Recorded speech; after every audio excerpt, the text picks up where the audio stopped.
We had 18,000 people here tonight. We had a full sellout tonight. There wasn't one ticket left in the place. Thank you, Dallas. Texas is always very good to us. The gate was 2.66 million. Performance of the night was the fight of the night was Sherman and Colter, obviously the heavyweights. Performance bonuses go to Stipe Miocic and Jason Knight. Congrats, 50,000 for all those guys. Who has the first? My man. That's Dana. Tonight was obviously the biggest card of the year so far. Did it live up to expectations in your mind? I thought so. It was a great card. I mean, all the prelims were incredible. The main card was good. Heavyweight knockout in the first round. Joanna Jacek performed surgery tonight. Frankie Yeager showed it ain't over. Sent the young guy back to the drawing board. Jason Knight kid is nasty and unbelievably technical, and the heavyweights were fun. I mean, that list goes on and on. The women's fight was fun, Aguilar, and yeah. Let me ask you about the Poirier-Alvarez situation, because it ended in a no contest. It seemed like there was some controversy. Why wasn't it a DQ? Mm-hmm. Kind of a two-part question. What did you think of the result, and is that a possibility you want to run that back? Lorenzo Fertitta texted me tonight and said, you guys got to get instant replay, because that was the wrong call, and, you need to work on that. He's still telling me what to do. The heavyweight division has been so tough. I mean, right now Stipe just tied the record, which is 2, which is crazy when you think about it. But, I mean, crazy. 5 straight knockouts, 4 potential Hall of Famers that he's knocked out. I mean, do you feel like, and I know it's tough to predict, but do you feel like Stipe could be the guy that finally breaks through? He's looking like the man. Cleveland's killing it right now. He's not the same fighter that obviously that fought him the first time. Super athletic. He stays in the pocket now and punches with big guys. Lightning fast.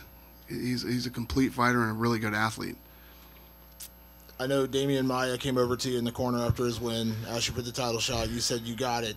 But even here, he sat down. He said, I've been told that before, that I thought I was going to get it, and I didn't get it. When was he told that before? Who told him that? He said, but... Get out of here. Listen, I was thinking about this when I talked to some of the media here yesterday. Everybody, there was a lot of guys talking about deserve. Nobody deserves anything. You got to earn it here. You know what I mean? It's like these guys want to sit around. You got Rockhold right now screaming, I deserve this. You just got knocked out in the first round. You don't deserve anything. You got to come back and earn it. And Maia earned it tonight. Yeah. Last one for me. You can't go 5 feet without somebody asking about Mayweather McGregor, so I'm going to be the guy. You said tomorrow you're hoping to wrap up Conor. Are you flying to meet with him? Are you talking to him over the phone, or how are you doing this? No. We're right there. I'm expecting an executed agreement tomorrow. And then I'll start working with Team Mayweather next week. And you went from, you playing for the Patriots more likely than this fight. How? Just well, in still, your, I mean, look, in your head. We're just getting this deal done with Conor. What do you think the Mayweather side is going to be like? And how much time do you think I'm going to spend on this? We're going to give it. Connor's going to give it a shot, huh? You figure Conor will get done. Oh yeah. I guess just to follow up there. How much time would you spend on it? Because I know you said it's kind of impeding the rest of your business. It depends on how ridiculous it is. You know what I mean? It could be profitable for you as well. Yeah, but the question is how profitable. You can assume how many buys you're going to do. There's no guarantee. Every time you put on a pay-per-view, it's a roll of the dice. You don't know what's going to happen. So, you don't know. There's some fights that you do know, and this feels like one of those fights that should do that, but you never know. I did want to follow up on the Alvarez-Poirier situation as well. Lorenzo saying you need to get instant replay. I just wonder, obviously you say all the time, we're governed. It's the commissions. It's not us. But are there things you can do, steps you can take? Say we're not, we're in this weird position right now where we don't even have unified rules. We've got different rules everywhere we're the guys that are driving the bus. We're the guys that have to figure this out. None of the other promotions out there are going to do it. You know what I mean?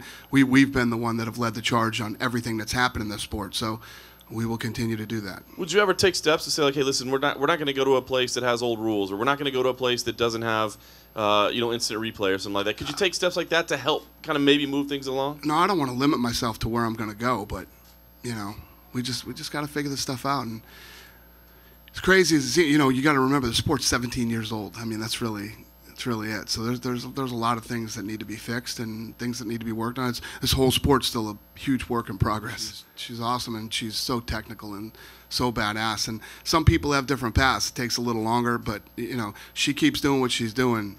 Yeah, I do believe that. With you introducing the 125 division, she told us this week, she said, listen, I'm not going to go on tough, obviously, but I want to go after that belt, too. I want to do 2 belts. I know you said in the past you don't want divisions held up, but as special as she is, would you let her chase that to maybe go after 2 divisions? Well, I would imagine what she would do is she would probably break Ronda Rousey's record at 115 and then probably go for the 25-pound weight class. And as we've seen in the past, once you get to that number, you don't really want to cut to 115 again, you know? Plus, you know, you don't get any younger, you just keep getting older, and yeah, I bet she would go to 25 after breaking the record. And last thing for me, Stipe has looked so fantastic over the last year. He's on a hell of a run. What do you see right now in the heavyweight division? You've got a big fight coming up with Overeem and Verdum in the summer. I mean, are you kind of looking at that right now as probably the #1 contender fight? You got Kane out there, but I don't know when he's coming back. I mean, yeah. What are you looking? I think Kane's looking to come back in the fall, so we'll see how that plays out and how the other fight plays out, and we'll go from there. Sir, back here.